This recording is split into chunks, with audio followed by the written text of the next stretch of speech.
আরে কি এত ভাবছিস? তাড়াতাড়ি যা, আর গিয়ে দোকান থেকে আমাদের জন্য খাবার নিয়ে আয়। আরে হ্যাঁ হ্যাঁ, যাচ্ছি। এত চিল্লাচ্ছ কেন? একথা বলে পেয়ারি দোকানের দিকে ধীরে ধীরে যেতে থাকে।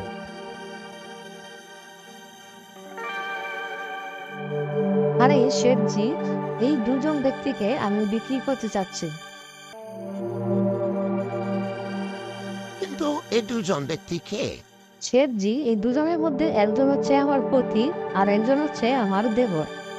আচ্ছা, যদি সে তোমার স্বামী হয় তাহলে তুমি তারে কেন বিক্রি করতে চাচ্ছ? আরে না না শেঠজি, সেরকম কিছু না। তারা দুজন নিজেরাই নিজেকে বিক্রি করতে যাচ্ছে। তারা আপনার কাছে আসতে লজ্জা পাচ্ছে, এজন্য আমাকে পাঠিয়ে দিয়েছে। কিন্তু তা আমি বিশ্বাস করবো কিভাবে যে তুমি সত্যি কথা বলছো? ঠিক আছে, যখন আপনার বিশ্বাস হচ্ছে না, তো আমি তাদের সামনে জিজ্ঞেস করে নিচ্ছি, তাহলেই আপনি বুঝতে পারবেন। আচ্ছা শোনো না, টাকা কয়জনের নেব? একজনের নেব না দুজনের নেব? এ মূর্খ গিন্নি, একজনের কি হবে, দুজনের টাইনে। শুনেছেন শেঠজি, আমি কি মিথ্যা কথা বলছি না সত্য কথা বলছি? আপনি তো নিজের চোখেই দেখলেন। এখন এই দুজনের জন্য আমাকে 10,000 টাকা দিয়ে দিন, আমি এদেরকে আপনার কাছে রেখে যাচ্ছি।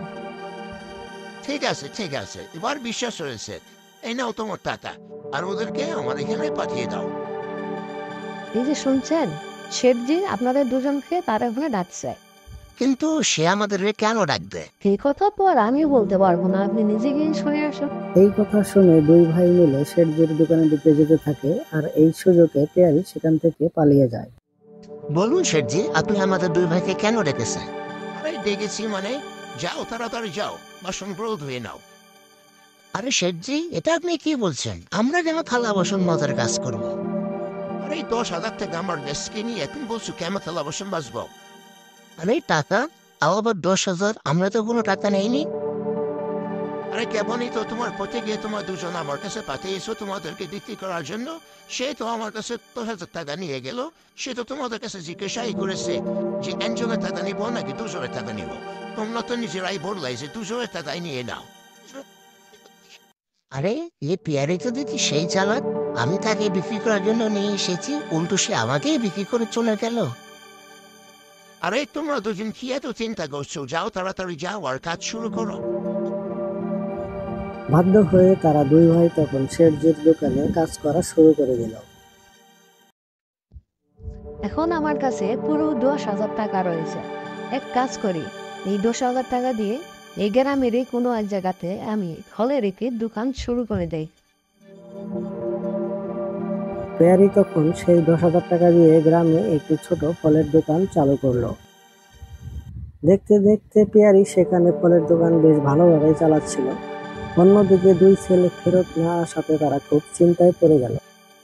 আরে বেবি, আমার দুই ছেলের নিখোঁজ হওয়ার প্রায় 1 মাস হয়ে যাচ্ছে, তবুও তারা এখনো কেন ফেরত আসছে না? আমার তো মনে হচ্ছে যে আমার দুই ছেলে অবশ্যই কোনো না কোনো বিপদে পড়েছে, তা না হলে তারা এতদিন অবশ্যই ঘরে ফিরে আসতো। আপনি গিয়ে একটু খোঁজ খবর নিয়ে আসুন। তুমি ঠিক কথাই বলেছ গিন্নি। আমি আজই যাচ্ছি আমার দুই ছেলেকে খোঁজার জন্য। তুমি নিজের খেয়াল রেখো। এই কথা তার গিন্নিকে বলে সে ঘর থেকে বেরিয়ে পড়ে এবং চারিদিকে অনেক খোঁজাখুঁজি করে।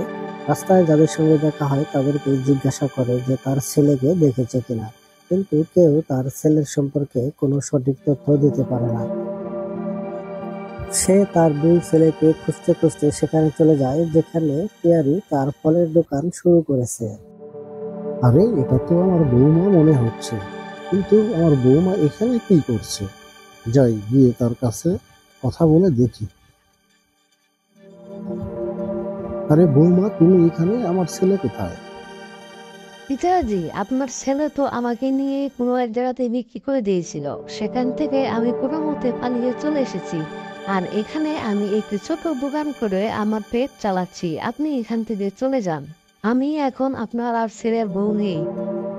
না না বৌমা, তুমি এমন কথা আর কখনোই বলো না। আমি রাগের মাথায় তোমার উপর অন্যায় করে ফেলেছি। তুমি চলো আমার সাথে, আমার বাড়িতে চলো। ছেলের বউকে নিয়ে তারা সেখান থেকে চলে যায় এবং তারা বাড়িতে গিয়ে তার শাশুড়ির সামনে দাঁড়ায়। বৌমা, বৌমা, তুমি আমাকে মাফ করে দিও। আমি তোমাকে সারা জীবন শুধু কষ্টই দিয়েছি। তুমি চলে যাওয়ার পর থেকে আমাদের সংসারে অশান্তি লেগেই আছে। আমার দুই ছেলেও আজ খুঁজে পাচ্ছি না। তুমি জলদি আমার দুই ছেলেকে খুঁজে দাও। ঠিক আছে মা, আপনি আর কান্না করবেন না। আমি খুব জলদি আপনার দুই ছেলেকে ঘরে ফিরিয়ে নিয়ে আসবো।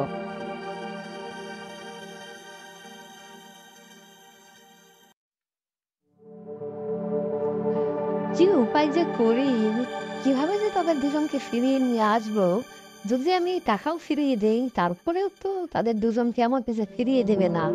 দেখি, বুদ্ধি একটা কিছু করতেই হবে।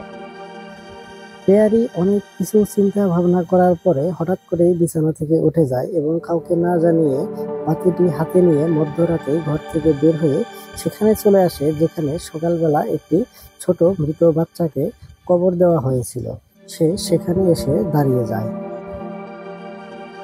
সে তখন মাটি খুঁড়ে সেই মৃত বাচ্চাটিকে বের করার জন্য চেষ্টা করে এবং অল্প কিছুক্ষণের মধ্যেই বাচ্চাটি তার হাতে চলে আসে এবং সে সেই বাচ্চাটিকে সাথে নিয়ে তার পতি এবং তার দেবরকে নিয়ে আসার জন্য মধ্যরাতে রওনা দেয়। মৃত বাচ্চাটিকে কোলে নিয়ে সে মধ্যরাত থেকে চলতে চলতে সকাল হয়ে যায় এবং সে এতটা ক্লান্ত হয়ে যায় যে তার চেহারা একদম পরিবর্তন হয়ে যায়। সে তখন চলতে চলতে সেই শেঠজির দোকানের কাছাকাছি চলে যায়। আরে শেঠজি, আপনি আমাকে 2 টাকার মুড়ি, 2 টাকার বাদাম এবং 2 টাকার চিরা একটি ব্যাগে তাড়াতাড়ি দিয়ে দিন। শেঠ তখন তার কথা মতো তার খরচগুলো একটি ব্যাগের মধ্যে ভরে তার হাতে তুলে দেয়। তখন সেই ব্যাগটি নিয়ে টাকা না দিয়ে সোজা সেখান থেকে চলে যেতে থাকে। আরে ও মাতাজি, খরচ যে নিলেন, খরচের পয়সা তো দিলেন না। পয়সাটা তো দিয়ে যাবেন। শেঠ তাকে পিছন থেকে কয়েকবার ডাকলেও পেয়ারি তার কথায় কান না দিয়ে সোজা চলতে থাকে। ও দুষ্ট মহিলা, তোমাকে পেছন থেকে ডাকছে, তুমি শুনতে পাচ্ছ না? টাকা দিয়ে যাও। এই কথা বলে শেঠ খুব রাগান্বিত হয়ে যায় এবং পিছন থেকে পেয়ারির হাতের যে ব্যাগটি সেটি টান দিলে পেয়ারি সুযোগ বুঝে সেখানে পড়ে যায় এবং বাচ্চাটিকেও হাত থেকে ফেলে দিলে বাচ্চাটির শরীর থেকে রক্ত বের হয়ে মাটিতে গড়িয়ে পড়ে। হায় হায়, আমার বাচ্চারে কি হয়ে গেল? আমার বাচ্চাটিকে তুমি ফেলে দিয়ে মেরে ফেলেছো। শেঠজি, তুমি কাজটি ঠিক করনি। এখন আমি আমার বাচ্চাকে ছাড়া কিভাবে থাকবো? আমার বাচ্চা তো মারা গিয়েছে। এই দৃশ্য দেখে শেঠ খুব অবাক হয়ে যায় এবং ভাবতে থাকে এটা কি হয়ে গেল। ততক্ষণে সেখানে লোকজনের ভিড় জমে যায়। কি শেঠজি, আপনি একটি নিরীহ মহিলার বাচ্চাটিকে মেরে ফেললেন, আপনি তো অনেক নির্দয় লোক। হ্যাঁ হ্যাঁ, শেঠজি এই কাজটা খুবই অন্যায় করেছে। বোন, তুমি তাড়াতাড়ি ওঠো আর পুলিশের কাছে যাও আর এই শেঠজিকে চরম শাস্তির ব্যবস্থা করো।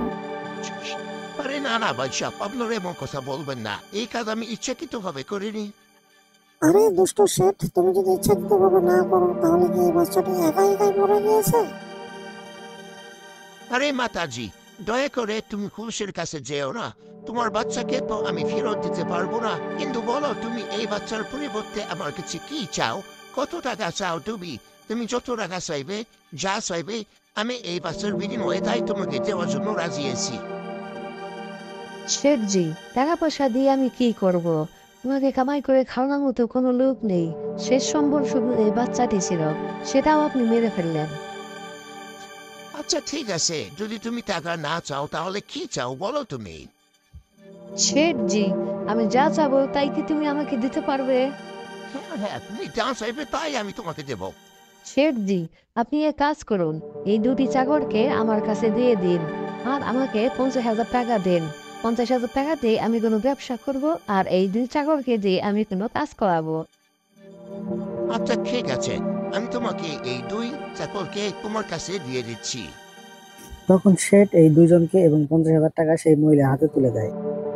শেঠজি, এখন তাহলে আমি যাচ্ছি। তুমি তাহলে এই মৃত বাচ্চাটির খবর দিয়ে দিও। ঠিক আছে মাতাজি, তুমি নিশ্চিন্তে বাড়িতে চলে যাও। আমি তোমার সন্তানের খবর দেওয়ার সব ব্যবস্থা করে দিচ্ছি। শেঠের কাছ থেকে এমন কথা শুনে তারা সেখান থেকে 3 জনে চলে যায়। দেখেছেন দ্রৌপদীজি আমার বুদ্ধির জাদু? আপনি তো সবসময় আমাকে মূর্খ মনে করছেন, এখন দেখুন কে আসলেই মূর্খ। হ্যাঁ পেয়ারি, বুঝেছি আমি। তুমি সত্যি অনেক বুদ্ধিমতী এবং চালাক। আমি সারা জীবন তোমাকে ভুল মনে করেছি। তুমি আসলেই অনেক চালাক এবং বুদ্ধিমতী একটি মেয়ে।